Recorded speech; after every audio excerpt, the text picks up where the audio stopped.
Welcome back, old book nerd. Hello friends, आपका स्वागत है हमारे ओल्ड बुक अकेड चैनल पर। और आज हम सामाजिक अध्ययन का 4th लेसन डिस्कस करेंगे, आरंभिक नगर। यहाँ पर पुराने भवन का संरक्षण, जैसे कि आपको ये दिखाया गया है। यहाँ पे पहला हेडिंग है पुराने भवन का संरक्षण। जसपाल और हरप्रीत अपने घर के पास एक गली में क्रिकेट खेल रहे होते हैं। जो यहाँ पर दो बच्चे दिखाए गए हैं, इनका नाम जसपाल और हरप्रीत है। अपनी गली में क्रिकेट खेल रहे होते हैं खंडर के पास, और वहीं पर कुछ लोग उस खंडर को देखकर कहते हैं, जिस खंडर को बच्चे भूतया घर के नाम से पुकारा करते थे, उस खंडर को देखकर कहते हैं, उनमें से एक व्यक्ति जो होता है वो कहता है, इसकी वास्तुकला को देखो कितनी सुंदर है। क्या कहीं ऐसी नक्काशी किसी लकड़ी पर देखने को मिल सकती है?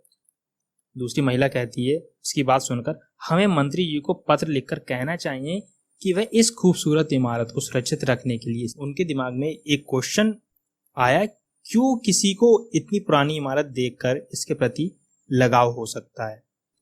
तो चलिए अब आगे पढ़ते हैं हड़प्पा की कहानी।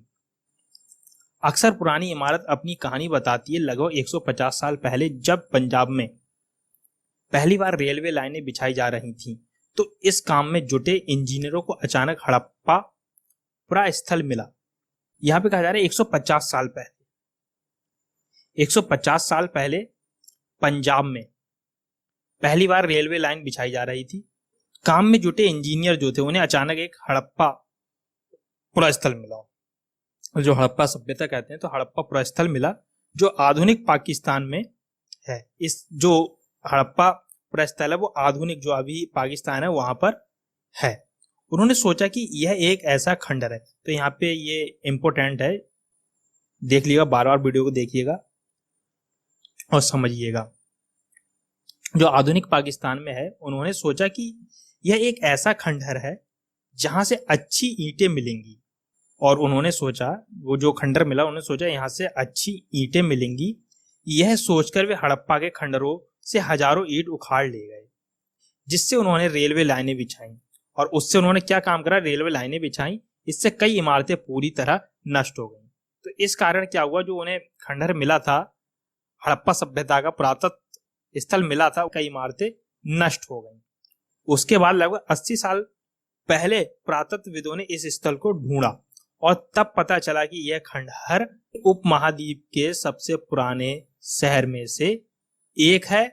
चूंकि इस नगर की खोज सबसे पहले हुई थी, और इस नगर की खोज भी सबसे पहले हुई थी। तो यहाँ पे देखो, ये कहा जा रहा है कि उसके बाद 80 साल पहले, मतलब उसके बाद जो है 80 साल पहले पुरातत्वविदों ने इस स्थल को ढूंढा, और तब पता चला कि यह खंडर उपमहाद्वीप के सबसे पुराने शहरों में से है।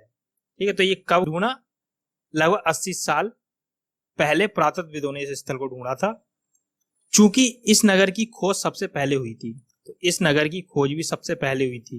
अगर हम बात करें, जो नगर मिले हैं पुरातत्वविदों को, उनमें सबसे पहले जो नगर मिला है वो हड़प्पा सभ्यता का ही मिला है। इसीलिए बाद में मिलने वाले इस तरह के सभी पुरास्थलों में जो इमारतें और चीजें मिली, उन्हें हड़प्पा सभ्यता की इमारतें कहा गया। इसके बाद जो भी पुरास्थलों में जो इमारतें मिली, उसे हड़प्पा सभ्यता की इमारतें कहा गया, उस जगह पर जो ही मिला। इन शहरों का निर्माण लगभग 4700 साल पहले हुआ था। ठीक है, ये भी इंपोर्टेंट बात है। इन शहरों का निर्माण, जो हड़प्पा सभ्यता के जो शहर मिले हैं, उनका निर्माण जो हुआ था 4700 साल पहले हुआ था। प्रायः पुरानी इमारतों को तोड़कर उनकी जगह नए भवन बनाए गए जाते हैं। तो जाहिर सी बात है, आज भी आप देखते हैं पुरानी इमारतें जो ज्यादा पुरानी हो जाती हैं, उन खंडरों को तोड़कर क्या है, वहां पे नई इमारतें बना दी जाती हैं। जबकि पुरानी इमारतों को सुरक्षित रखना चाहिए। जैसे पुराने जो महल किले बने, तो उन्हें सुरक्षित रखा जा रहा है। क्यों? कि वे एक पुरातत्व काल की इमारतें हैं, जिनकी आप सुंदरता और कारीगरी देखते हैं जाकर। तो वही चीज यहाँ पे कही जा रही है, इसीलिए कहा गया है कि उन्हें सुरक्षित रखना चाहिए। इन नगरों की विशेषता क्या थी? अब यहाँ पे हम नगरों की विशेषता पढ़ेंगे कि उन नगरों की विशेषता क्या थी। इससे पहले हम ये जान लेते हैं, ये नगर आधुनिक पाकिस्तान के पंजाब और सिंध प्रांतों, भारत के गुजरात, राजस्थान, हरियाणा और पंजाब प्रांतों में मिले हैं। तो ये कहाँ पे मिले हैं, ये देखिए, ये बहुत इंपॉर्टेंट है।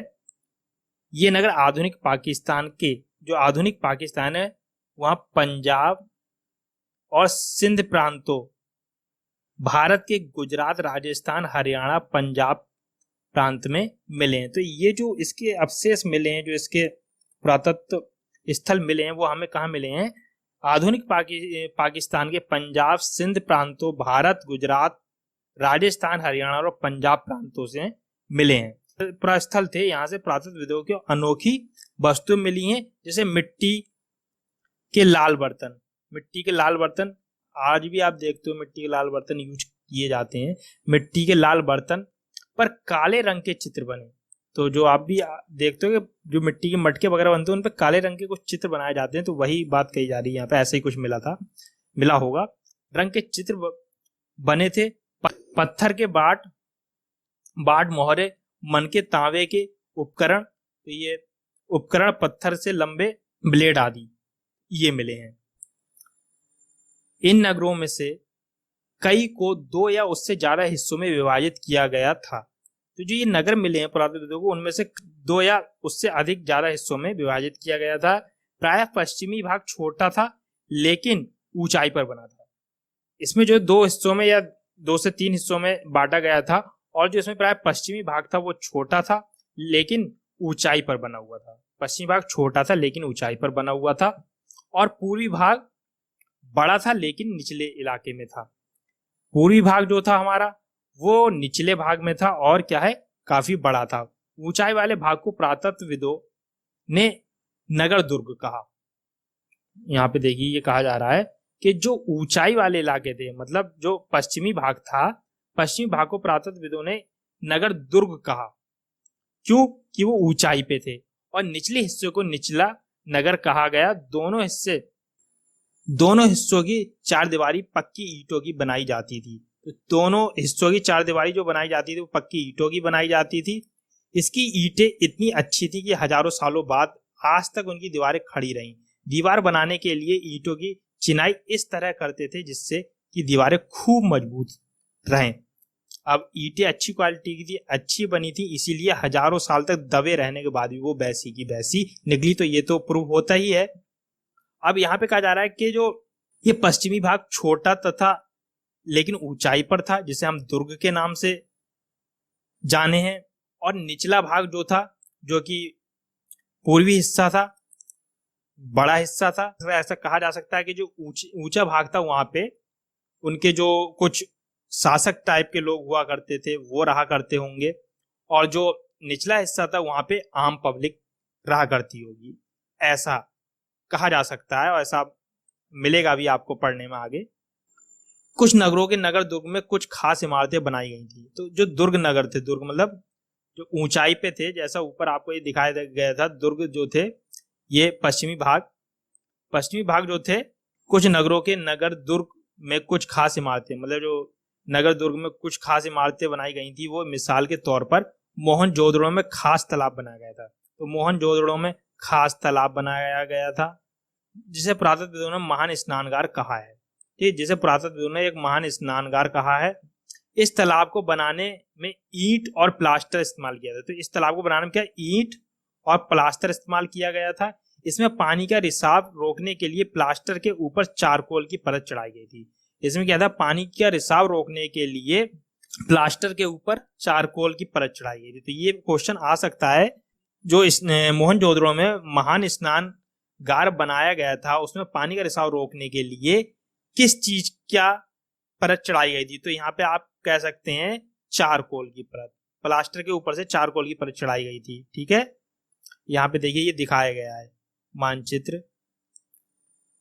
इसमें सब राखी गढ़ी, कालीबंगा, मोहनजोदड़ो ये रहा आपका, सिंधु नदी ये रही, रावी नदी ये हो गई, हड़प्पा की सभ्यता ये हो गई, धौलावीरा ये हो गया, जैसा आपने पिछले चैप्टर में पढ़ा है, लोथल ये हो गया।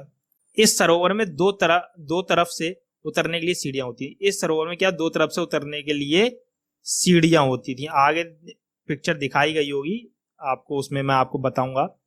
सरोवर में 2 तरफ से उतरने के लिए सीढ़ियां बनाई गई थी और चारों ओर कमरे बनाए गए थे। ठीक है। इसमें चारों ओर कमरे बनाए गए थे, दो तरफ से सीढ़ियां बनाई गई थी। इसमें भरने के लिए पानी कुएं से निकाला जाता है। इसमें जो पानी भरा जाता था वो कहां से? कुएं से भरा जाता था। उपयोग के बाद इसे खाली कर दिया जाता, और उपयोग मतलब जब हो जाता था, ना धो लिया करते थे वो लोग, तो इसे खाली कर दिया जाता था। शायद यहाँ विशिष्ट नागरिक विशेष अवसरों पर स्नान किया जाता है। विशिष्ट नागरिक से मतलब है यहाँ पे वही जो उनके शासक टाइप लोग हुआ करते होंगे, ऊंचे दर्जे के जो लोग हुआ करते होंगे, उन्हें विशिष्ट नागरिक कहा गया है। विशेष अवसरों पर स्नान किया करते थे। हो सकता है कि जो नॉर्मल लोग थे वो भी आया करते होंगे, ऐसा कंफर्म नहीं है, लेकिन हो सकता है। कालीबंगा और लोथल जैसे अन्य नगरों में अग्निकुंड मिले हैं। अब कालीबंगा जो है, कालीबंगा में क्या है, लोथल जैसे नगरों में कुछ अग्निकुंड मिले हैं। अग्निकुंड मिलने का मतलब है पूजा पाठ हवन वगैरह भी किया करते होंगे वो, जहां संभवतः यज्ञ किए जाते होंगे। देखिए यही कहा जा रहा है, जहां संभवतः यज्ञ किए जाते होंगे। हड़प्पा, मोहनजोदड़ो और लोथल जैसे कुछ नगरों में बड़े बड़े भंडार गृह मिले। तो ये कह रहे हैं हड़प्पा और मोहनजोदड़ो, लोथल जैसे नगरों में कुछ बड़े बड़े भंडार गृह भी मिले हैं। जो भंडार गृह उन्हें क्या है, अनाज वगैरह स्टोरेज करने के लिए बनाए गए होंगे। अब ये देखिए, ये आ गया महान स्नान गृह। ठीक है, ये देखिए, ये जो आपका है, ये वाला हिस्सा जो है, ये वाला जो है, ये सीढ़ी है, इधर से ये सीढ़ी है। ठीक है, और इसके ये चारों ओर क्या है, ये कमरे बनाए गए हैं। ठीक है, चारों ओर ये कमरे बनाए गए होंगे, ये इस टाइप से। तो ये वो स्नान गृह है जो आपको ऊपर पढ़ाया गया। ये पढ़ाया गया, ये देखिए, ये यहाँ पे ये जो पढ़ाया था, ये कि महान स्नान गार कहा है। इस तालाब को बनाने से ईंट और प्लास्टर का इस्तेमाल किया गया है। ठीक है, उसके रिसाव को रोकने के लिए क्या है, चारकोल की परत चढ़ाई गई है।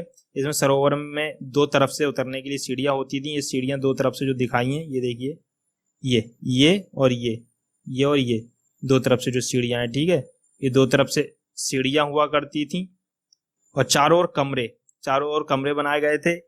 इसमें भरने के लिए पानी कुएं से निकाला जाता था। ठीक है, इसके बाद इसे खाली कर दिया जाता था। और यहाँ क्या, विशिष्ट नागरिक वर्ग के लोग नहाया करते थे। तो ये आपका महान स्नान गार हो गया। ठीक है, ये आप जो चित्र देख रहे हैं, ये वाला, ये महान स्नान गार हो गया। ये आपका इसमें ये वाला और ये वाला। ठीक है, ये आपके सीढ़ियां हो गई दोनों तरफ से। ठीक है, और ये हैं, ये जो दिखाए गए हैं, ये इस टाइप से। ये यहाँ पे क्या है, जो इसकी तरफ चारों ओर जो कमरे बताए जा रहे हैं वो बनाए गए हुए हैं शायद यहाँ पे। चलिए, भवन, नाले और सड़कें। अब यहाँ भवन और नाले और सड़कों के बारे में पढ़ेंगे। हड़प्पा के नगरों में ईंटों की चिनाई, ये यहाँ पे देखिए दिखाया जा रहा है कि हड़प्पा के नगरों में ईंटों की चिनाई कैसे हुआ करती थी। तो ये यहाँ पे देखिए, ये दिखाई गई है, ये चिनाई करते हुए कैसे चिनाई हो रही है। इन नगरों के घर आमतौर पर एक या दो मंजिले होते थे। इन नगरों के जो घर हुआ करते थे, हड़प्पा सभ्यता में जो नगर हुआ करते थे, उनमें जो घर हुआ करते थे वो क्या है, एक या दो मंजिल होते थे। घर के आंगन के चारों ओर कमरे बनाए जाते थे। घर के आंगन के चारों ओर कमरे बनाए जाते थे। आज भी ऐसा आप देखते ही हो। अधिकांश घरों में एक अलग स्नान गृह होता था। अधिकांश घरों में क्या है, एक सेपरेट जिसे अलग स्नान गृह होता था। और कुछ घरों में कुएं भी हुआ करते थे। कुछ घरों में क्या है, कुएं भी हुआ करते थे पानी के लिए। कई नगरों में ढके हुए नाले थे। तो आज भी आप देखते हो कि नाली जो बनाए जाते हैं उसके ऊपर स्लिप डाल दिए जाते हैं, ढक दिया जाता है उन्हें। इसी प्रकार से उस समय भी कितने देखिए विकसित नगर हुआ करते थे। जैसा हम आजकल नाले बनाते हैं नगरों में, कॉलोनियों में, और उन्हें फिर ढक दिया जाता है, तो उस टाइम भी ऐसा ही वो लोग बनाया करते थे। इन्हें सावधानी से सीधी लाइन में बनाया जाता है, और इन्हें सावधानी से सीधी लाइन में बनाया जाता था। नाली में हल्की ढलान होती थी, नाली में क्या हल्की ढलान होती थी ताकि पानी आसानी से बह सके। तो क्या ढलान आज भी आप जानते हो इसीलिए बनाया जाता है कि पानी आसानी से बह के निकल जाए। तो ढलान होती है जिसके पानी आसानी से निकल सके। अक्सर घरों की नालियों को सड़कों की नालियों से जोड़ दिया जाता है। तो जाहिर सी बात है, जो पानी होता है नगरों का वो क्या है, सड़क की नालियों से, मेन बड़ी नालों से जोड़ दिया जाता है, जिससे वहां नगर का पानी वहां निकल सके, जो बाद में बड़े नालों में मिल जाती थी। तो बड़े नालों में मिल जाती थी। ढके होने के कारण इनमें जगह जगह पर मेन होल बनाए जाते थे। तो जो ढके जाते हैं उनमें आप देखते हो मेन होल बना दिए जाते हैं साफ सफाई के लिए, जिनके जरिए इनकी देखभाल और सफाई की जा सके। तो आप देख सकते हैं कि कितने विकसित नगर हुआ करते थे उस टाइम भी। ये 4700 बरस पहले की बात है। कितने विकसित नगर हुआ करते थे। घर, नाले और सड़कों का निर्माण योजनाबद्ध तरीके से एक साथ ही किया जाता था।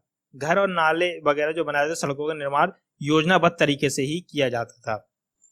नगरीय जीवन, नगरीय जीवन कैसा हुआ करता था उसके बारे में पढ़ेंगे। हड़प्पा के नगरों में बड़ी हलचल रहा करती होगी।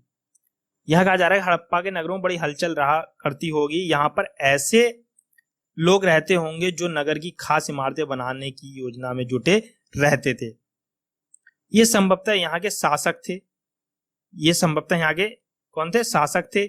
यह भी संभव है कि ये शासक लोगों को भेज कर दूर दूर से धातु, बहुमूल्य पत्थर और अन्य उपयोगी चीजें मंगवाते थे। शायद शासक लोग खूबसूरत, मन को तथा सोने चांदी से बने आभूषणों जैसी कीमती चीजों को अपने पास रखते होंगे। तो यहाँ पे जो देखो आपने पढ़ा था पिछले चैप्टर में, जो मन के पड़े थे, बहुमूल्य पत्थर, धातु वगैरह, जो इससे क्या करते थे वो आभूषण बनाया करते, जो पहना करते थे। सोने चांदी से बने आभूषण जैसी कीमती चीजों को अपने पास रखते होंगे। इन नगरों में लिपिक भी होते थे। लिपिक भी हुआ करते थे। लिपिक आप जानते ही हैं, जो मोहरों पर तो लिखते ही थे, शायद अन्य चीजों पर भी लिखते होंगे जो बच नहीं पाई। तो लिपिक कहते हैं। कार्यालयों में बाबू होते हैं, लिपिक होते हैं, जो सारा लेखा जोखा का काम करते हैं, तो लिपिक उन्हें कहा जाता है। तो वहां उस समय भी वो लोग रखा करते थे। इसके अलावा नगरों में शिल्पकार स्त्री पुरुष भी रहते थे। इसी प्रकार नगरों में क्या शिल्पकार स्त्री पुरुष भी रहा करते थे। अपने घरों या किसी उद्योग स्थल पर तरह तरह की चीजें बनाते होंगे। लोग लंबी यात्राएं भी करते थे। तो ऐसा नहीं है कि यात्राएं नहीं करते, लोग वाग उस समय लंबी यात्राएं भी करते थे और अपने उद्योग धंधों के लिए क्या है नई नई चीजें भी बनाया करते थे और वहां से उपयोगी वस्तुएं लाते थे। और साथ ही लाते थे सुदूर देशों की किस्से कहानियां, मिट्टी से बने कई खिलौने भी मिले हैं। तो क्या है, सुदूर कहानियों की, देशों की कहानियां और मिट्टी से बने खिलौने भी मिले हैं जिन्हें बच्चे खेलते रहे होंगे। अब देखिए यहाँ पे ये कुआं दिखाया गया, ये देखिए, ये सर्किल में मैंने कर दिया। कितना बढ़िया, बिल्कुल सटीक, एकदम गोल, बढ़िया, एकदम उस पे पक्की उन्होंने ईंट से बनाई हुई है किनार। तो आज जैसे आप कुएं देखते हो, उस समय भी देखिए कैसे कितने बढ़िया तरीके से बनाया गया है।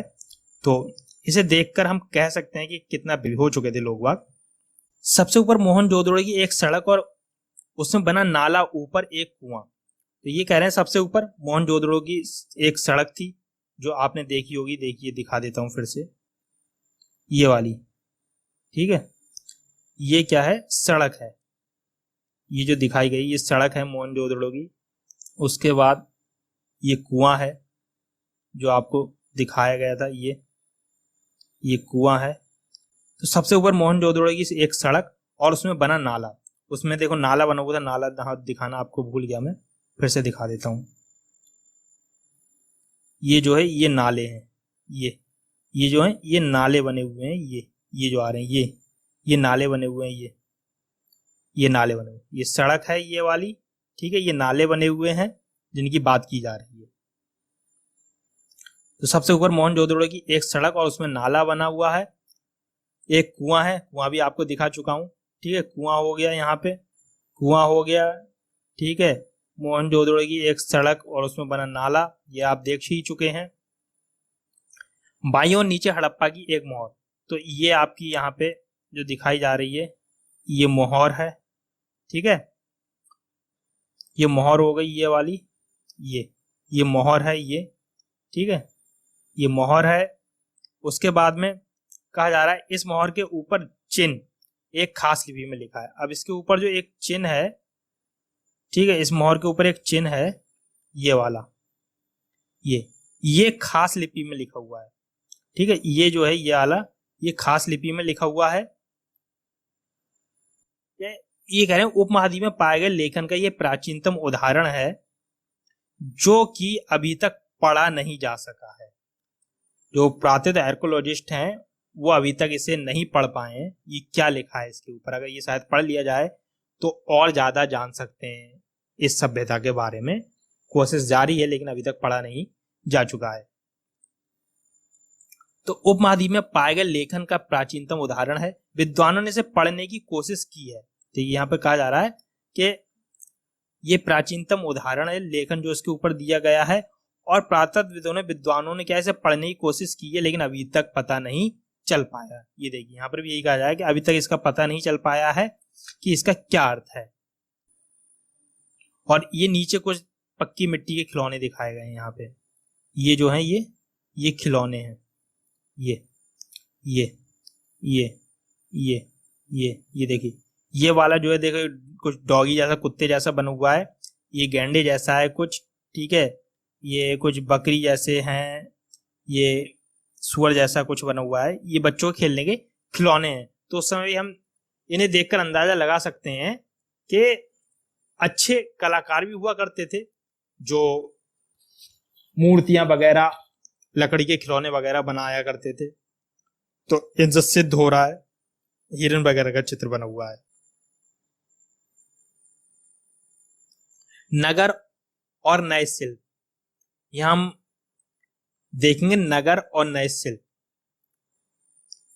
आप कुछ ऐसी चीजों के बारे में अध्ययन करें जो हड़प्पा के नगरों से प्राप्त हुई हैं। तो यहाँ पर आप कुछ ऐसी चीजों के बारे में हम पढ़ेंगे जो कुछ हड़प्पा से प्राप्त हुई हैं, उनके नगरों से प्राप्त हुई हैं। पुरातत्वविदों को जो चीजें यहाँ मिली हैं उनमें से अधिकतर पत्थर, संग, तांबे, कांसे, सोने और चांदी जैसी धातुओं से बनाई गई थी। तो जो उन्हें अधिकतर चीजें मिली हैं वो क्या है? पत्थर, संग, तांबे, कांसे, सोने, चांदी जैसी धातुओं की बनाई गई थी।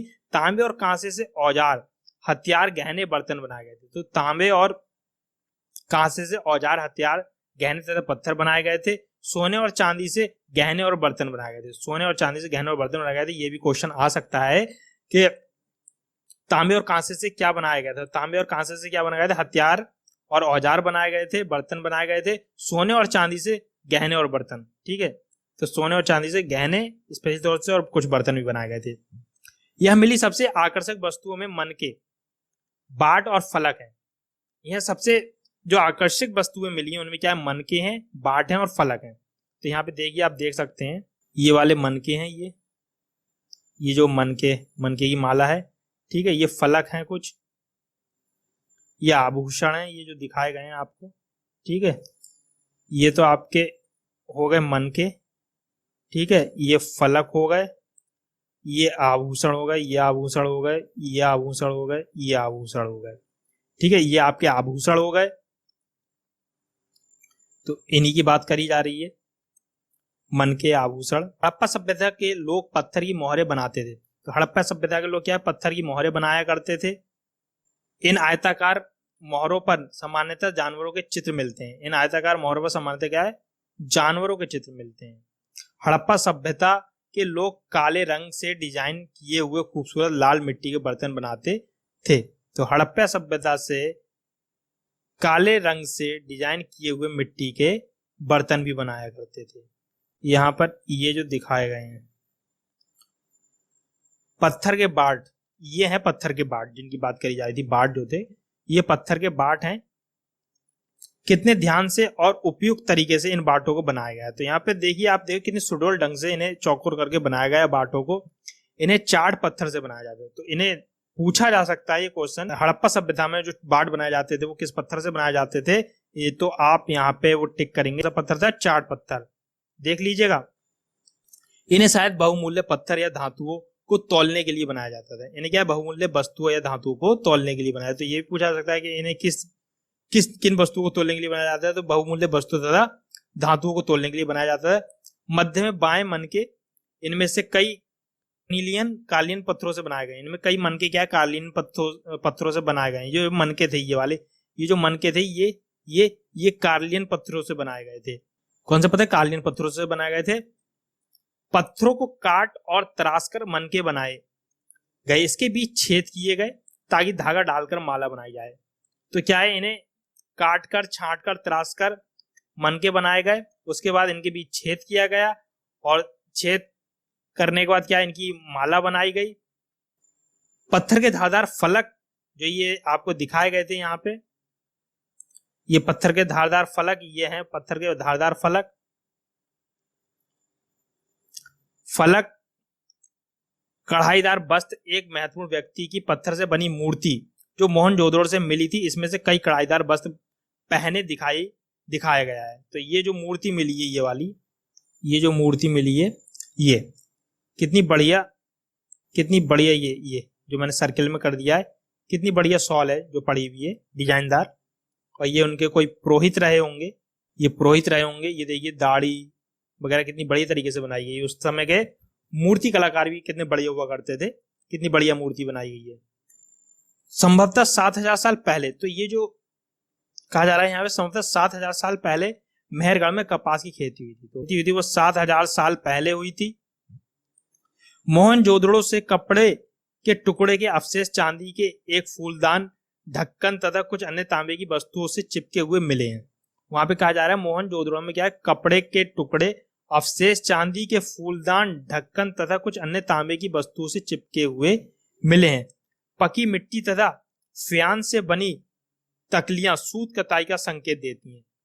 यह पकी मिट्टी तथा फ्यान से बनी तकलियां जो सूत काटने के काम आती हैं, उन्हें बोलते हैं तकलियां। तो फ्यान से बनी तकलियां होती थी, वो सूत कताई का संकेत देती हैं। मतलब ये संकेत देती हैं कि उस समय के लोग सूत कताई भी किया करते होंगे। इनमें से अधिकांश वस्तुओं का निर्माण विशेषज्ञों ने किया था। इनमें से अधिकांश वस्तु जो थी क्या विशेषज्ञों द्वारा बनाई गई थी। विशेषज्ञ उसे कहते हैं जो किसी खास चीज को बनाने के लिए खास प्रशिक्षण लेता है। तो विशेषज्ञ आप जानते ही हैं, उस व्यक्ति को कहा जाता है जो किसी खास वस्तु को बनाने के लिए, खास चीज को इजाद करने के लिए खास प्रकार का प्रशिक्षण लिया हुआ होता है। तो ये कहा जा रहा है कि अधिकांश वस्तुओं का निर्माण जो विशेषज्ञों द्वारा किया गया था, और विशेषज्ञ उन्हें कहते हैं जो किसी खास चीज को बनाने के लिए खास प्रशिक्षण लिए रहते हैं। जैसे कि पत्थर तराशना, मन के चमकाना, पत्थर तराशना, मन के चमकाना, फिर मोहर पच्चीकारी करना आदि। फ्यांस धातु जो है उसका ये एक मूर्ति बनाई हुई है। देखो कि मूर्ति का चेहरा कितने आकर्षक ढंग से बनाया गया है। मूर्ति का चेहरा जो बनाया है कितने आकर्षक ढंग से बनाया गया है। उसकी दाढ़ी कितनी अच्छी है। ये ऊपर वाली मूर्ति के बारे में कह रहे हैं, जो ये देखिए दिखा देता हूं मैं आपको। ये चेहरे की बात कर रहे हैं, ये दाढ़ी की बात कर रहे हैं, ठीक है, चेहरा वगैरह ये, ठीक है, यही बात कर रहे हैं। ये चेहरा कितने आकर्षक ढंग से बनाया गया है और उसकी दाढ़ी कितनी अच्छी है, दाढ़ी भी कितनी अच्छी ढंग से दर्शाया गया है। यह किसी विशेषज्ञ मूर्तिकार का ही काम हो सकता है, किसी विशेषज्ञ मूर्तिकार का ही काम हो सकता है, ऐसा कहा जा रहा है। हर व्यक्ति विशेषज्ञ नहीं हो सकता। बिल्कुल सही बात है, हर व्यक्ति विशेषज्ञ नहीं हो सकता। हमें यह पता नहीं है कि क्या सिर्फ पुरुष ही ऐसे कामों में प्रशिक्षण हासिल करते थे या फिर केवल महिलाएं ही, शायद कुछ महिलाएं और पुरुष दोनों ही इस काम में दक्ष थे। ऐसा माना जा रहा है कि या फिर पुरुष या महिला या फिर दोनों ही इस काम में दक्ष हुआ करते थे। अब फ्यांस धातु की हम बात करेंगे। यहाँ पे जो मूर्ति भी दिखाई गई है, पत्थर और शंख प्राकृतिक तौर पर पाए जाते हैं, लेकिन फ्यांस को कृत्रिम रूप से तैयार किया जाता है।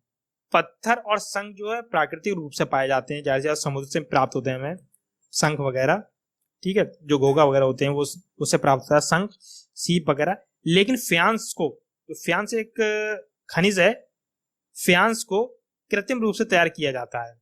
बालू या स्फटिक, स्फटिक एक पत्थर होता है, बालू या स्फटिक पत्थरों के चूर्ण को, ठीक है, ये ध्यान रखना है कि फ्यांस किससे तैयार किया जाता है। ये आपका ऑब्जेक्टिव टाइप आ सकता है, बालू या स्फटिक, ठीक है।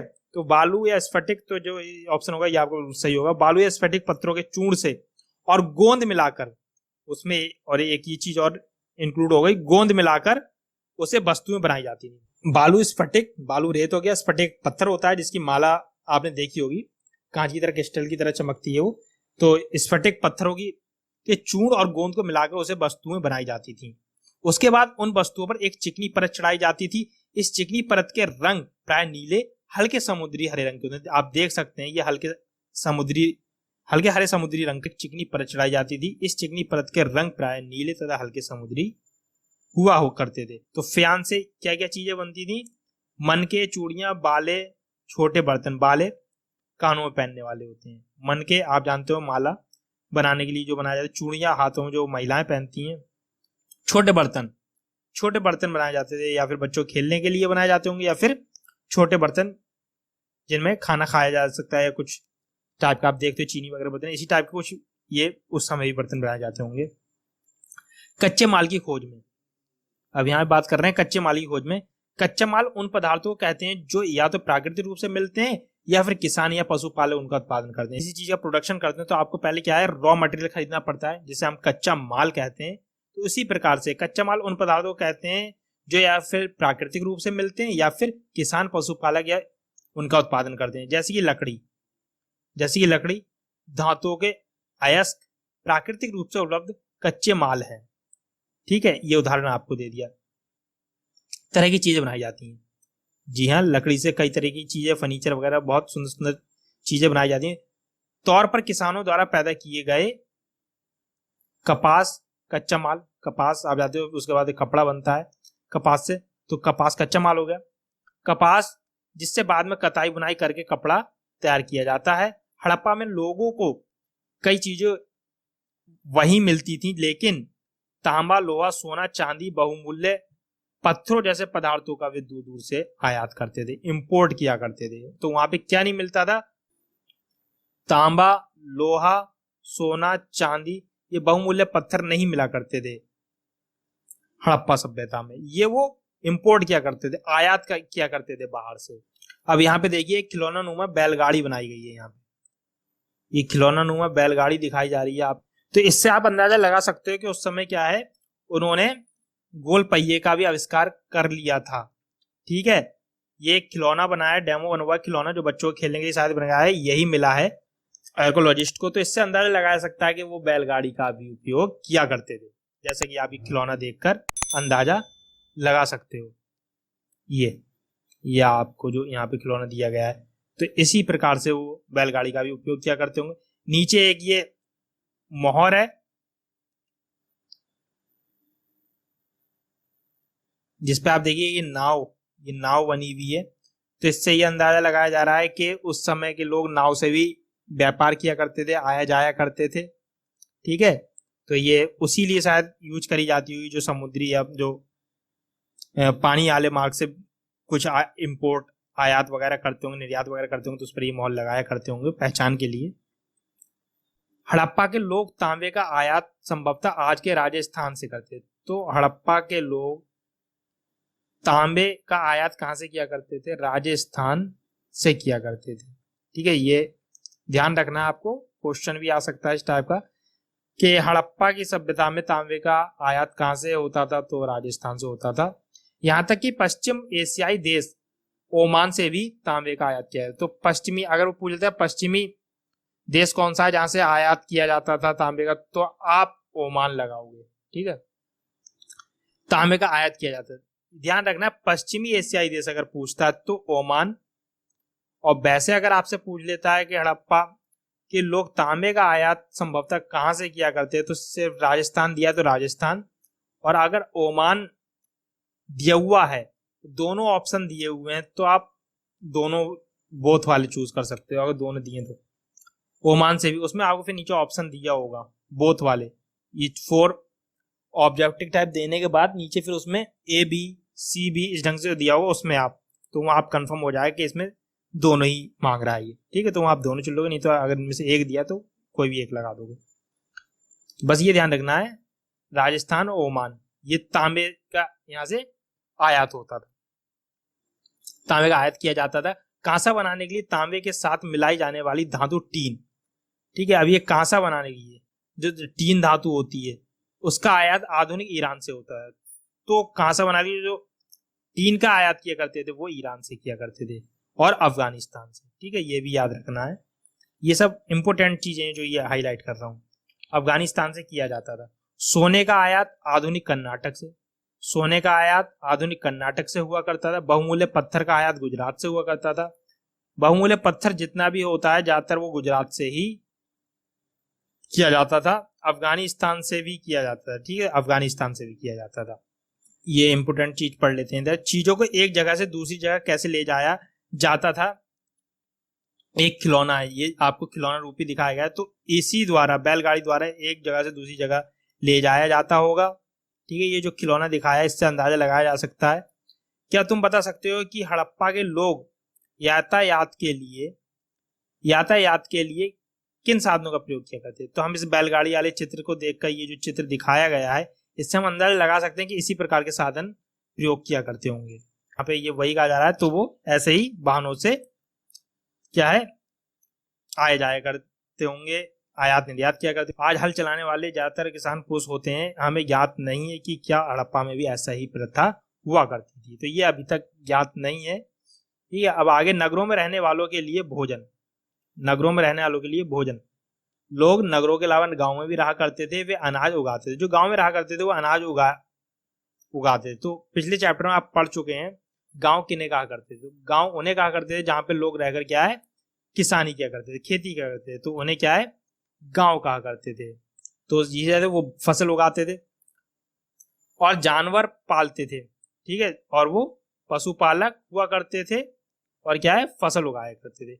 चारावाहे ही शहरों में रहने वाले शासकों, लेखकों और दस्तकारों को खाने के सामान देते थे। तो चारावाहे ही जो होते थे शहरों में रहने वाले शासकों, लेखकों और दस्तकारों को खाने का सामान देते थे। पौधों के अवशेषों से पता चलता है कि हड़प्पा के लोग गेहूं, जौ, दालें, मटर, धान, तिल और सरसों उगाते थे। तो ये भी पूछा जा सकता है कि हड़प्पा में क्या क्या उगाया जाता था, कौन कौन सी फसल उगाया करते थे।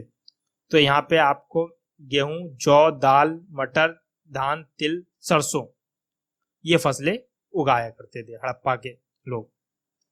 जमीन की जुताई के लिए हल का प्रयोग एक नई बात थी। जुताई जो है कहा जा रहा है कि प्रयोग में लाई जाती थी, एक नई बात थी। हड़प्पा काल के हल जो हल तो नहीं बच पाए हैं क्योंकि वे प्राय लकड़ी से बनाए जाते थे, लेकिन हल के आकार के खिलौने मिले। क्या है, हल तो नहीं मिल पाए, हल के तो अवशेष नहीं मिल पाए जिससे सिद्ध हो सके कि वो लोग हल यूज करा करते थे, इस्तेमाल किया करते थे। हल का किस प्रकार के हल का इस्तेमाल करते, लेकिन उसके ही मिलता जुलता एक खिलौना मिला है जो कि यहाँ दिखाया गया है।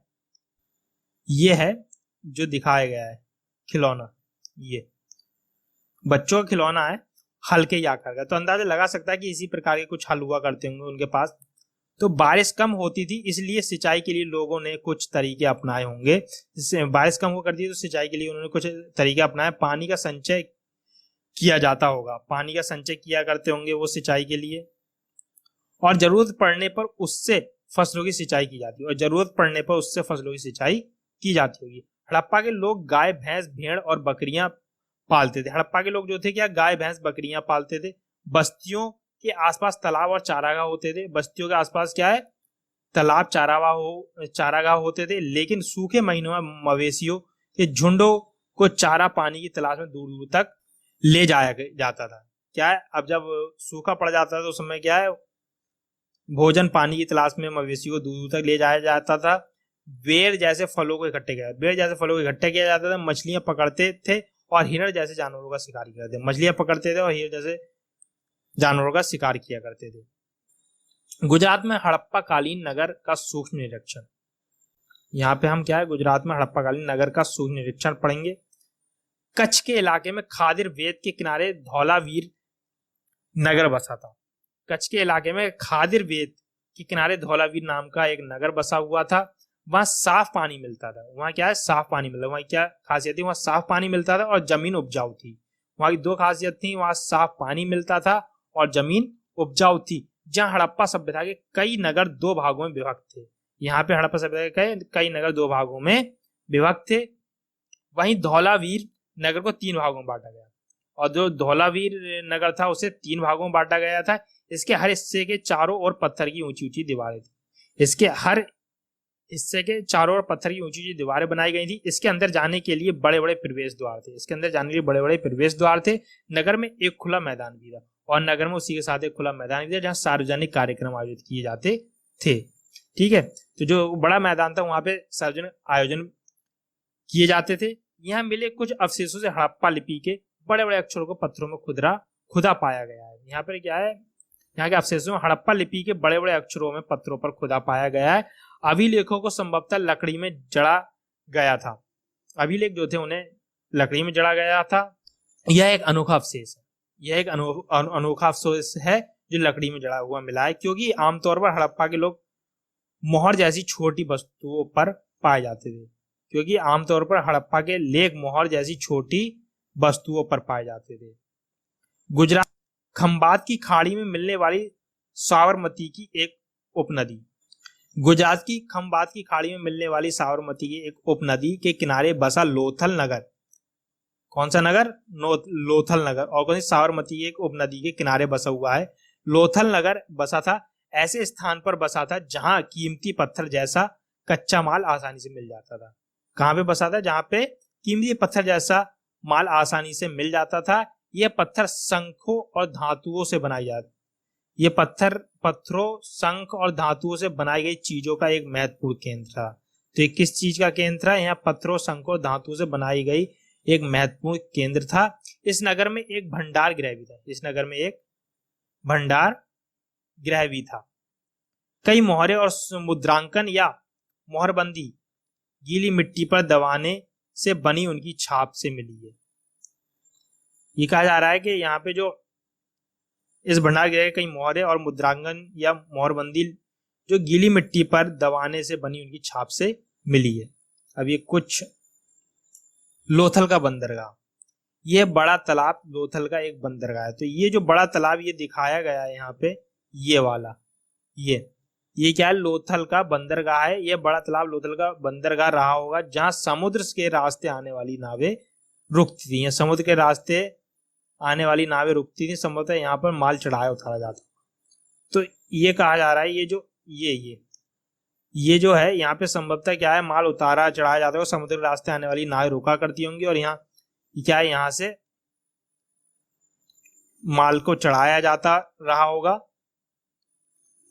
ठीक है, ये है। आगे चलते हैं। यहाँ पर एक इमारत मिली है जहां संभवतः मनके मनाने का काम होता है। यहाँ पर एक इमारत मिली है जहां पर संभवतः मनके बनाए जाते थे। पत्थर के टुकड़े, अधबने मनके बनाने वाले उपकरण और तैयार मनके भी मिले हैं। तो यहाँ पे क्या? अधबने मनके और पत्थर के टुकड़े भी मिले हैं। मुद्रा, मोहर और मुद्रांकन, मोहरबंदी। मोहरों का प्रयोग सामान से भरे उन डिब्बों या थैलों को चिन्हित करने के लिए किया जाता होगा। किसे? मोहर का प्रयोग क्या है? डिब्बों या थैलों को चिन्हित, सामान से भरे, चिन्हित करने के लिए किया जाता रहा होगा जिन्हें एक जगह से दूसरी जगह भेजा जाता है। थैलों को बंद करने के बाद उनके मुहानों पर गीली मिट्टी पोत कर, थैलों को बंद कर उनके मुहानों पर गीली मिट्टी पोत कर उन पर मोहर लगाई जाती थी। मोहर की छाप को मोहरबंदी कहते हैं। मोहर की छाप को ही मोहरबंदी कहा जा रहा है। यहाँ पे कहते ही हैं। अगर यह छाप टूटी हुई नहीं होती थी तो यह साबित हो जाता था कि सामान के साथ छेड़छाड़ नहीं हुई है। अगर ये मोहर टूटी हुई नहीं होती थी तो साबित हो जाता था कि माल के साथ कोई छेड़छाड़ नहीं हुई है। आज भी मोहर का प्रयोग होता है। सभ्यता के अंत का रहस्य, यहाँ पे जो है सभ्यता के अंत का रहस्य पढ़ेंगे। लगभग 3900 साल पहले, कितने साल पहले? लगभग 3900 साल पहले एक बड़ा बदलाव देखने को मिलता है। अचानक लोगों ने इन नगरों को छोड़ दिया। क्यों? अचानक 39 साल पहले एक बड़ा बदलाव हुआ और अचानक लोगों ने नगरों को छोड़ दिया। लेखन, मोहर और बाटों का प्रयोग बंद हो गया। लेखन, मोहर और बाटों का प्रयोग बंद हो गया। दूर दूर से कच्चे माल का आयात काफी कम हो गया। दूर दूर से कच्चे माल का आयात भी कम हो गया। मोहनजोदड़ो में सड़कों पर कचरे के ढेर बनने लगे। क्या? मोहनजोदड़ो में सड़कों पर कचरे के ढेर बनने लगे। जल निकास प्रणाली नष्ट हो गई। सड़कों पर भी झुग्गी नुमा घर बनाए जाने लगे। क्या? सड़कों पर भी झुग्गी नुमा घर बनाए जाने लगे। ये सब क्यों हुआ? कुछ पता नहीं। कुछ विद्वानों का कहना है कि ये कहा जा रहा है ये क्यों हुआ, तो ऐसा अभी तक कुछ पता नहीं लग पाया। कुछ विद्वानों का कहना है कि नदियां सूख गई थी, नदियां सूख गई थी। अन्य का कहना है कि जंगलों का विनाश हो गया था। इसका कारण यह हो सकता है कि ईंटें पकने के लिए ईंधन की जरूरत पड़ती थी। इसके अलावा मवेशियों के बड़े बड़े झुंडों से चारागाह और घास वाले मैदान समाप्त हो गए होंगे, ऐसा माना जा रहा है। इलाकों में बाढ़ आ गई होगी, लेकिन इन कारणों से यह स्पष्ट नहीं हो पाता कि सभी नगरों का अंत कैसे हो गया। बिल्कुल सही बात है। इनसे यह सिद्ध नहीं होता कि सभी नगरों का अंत एक साथ कैसे हो सकता है। बाढ़ और नदियों के सूखने का असर कुछ ही इलाकों में हुआ होगा। ऐसा लगता है कि वहां के जो शासकों का नियंत्रण था वो खत्म हो चुका था, खत्म हो गया था। परिवर्तन का असर बिल्कुल साफ दिखाई देता है। यहाँ पे आधुनिक पाकिस्तान के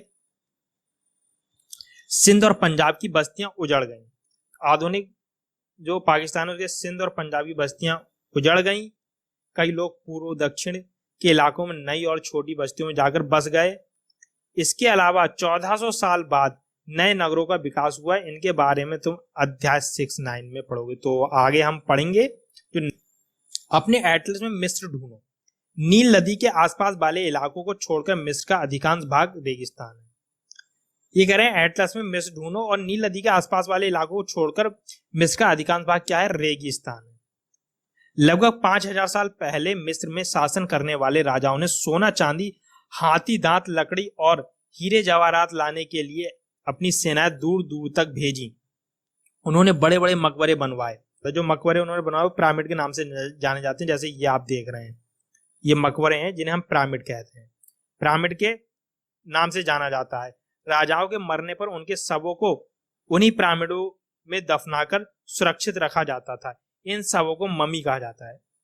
तो जो उनके मरने के बाद क्या, उन राजाओं को पिरामिडों में ही दफना दिया गया और उन शवों को क्या है, प्रकार का लेप लगाकर क्या है, उसी में दफना दिया जाता था, जिन्हें हम मम्मी कहते हैं।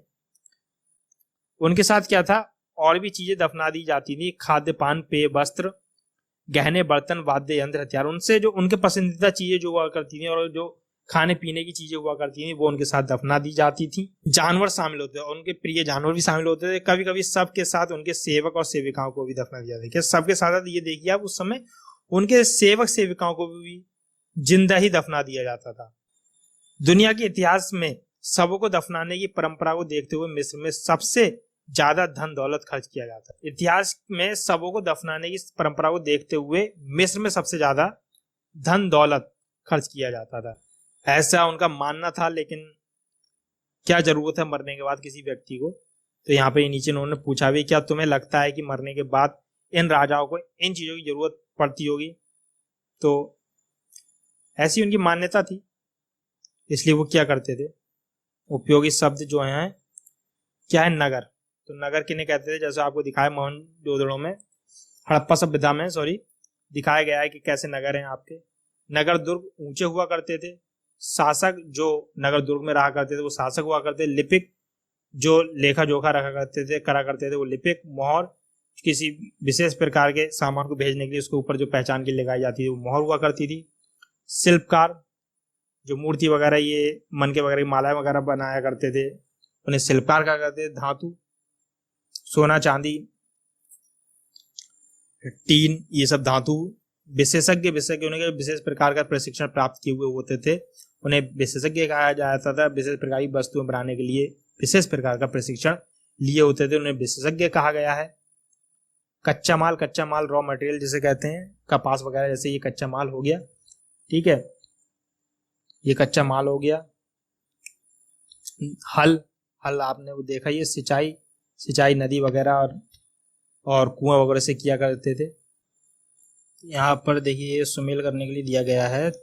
तो तांबे का जो आयात किया जाता था वो राजस्थान से किया जाता था। सोने का किया जाता था कर्नाटक से, और टीन का अफगानिस्तान से, बहुमूल्य पत्थर का गुजरात से। फ्रेंड्स, आज के लिए इतना ही। नेक्स्ट हम न्यू चैप्टर के साथ न्यू वीडियो में मिलते हैं। और जाते जाते लाइक सब्सक्राइब करना ना भूलें, और उसी के साथ साथ बेल आइकन को भी दबा दीजिए, जिससे आपको आने वाली न्यू वीडियोस की नोटिफिकेशन मिलती रहेगी। Thanks for watching. Thank you for watching my channel and please like, subscribe and share.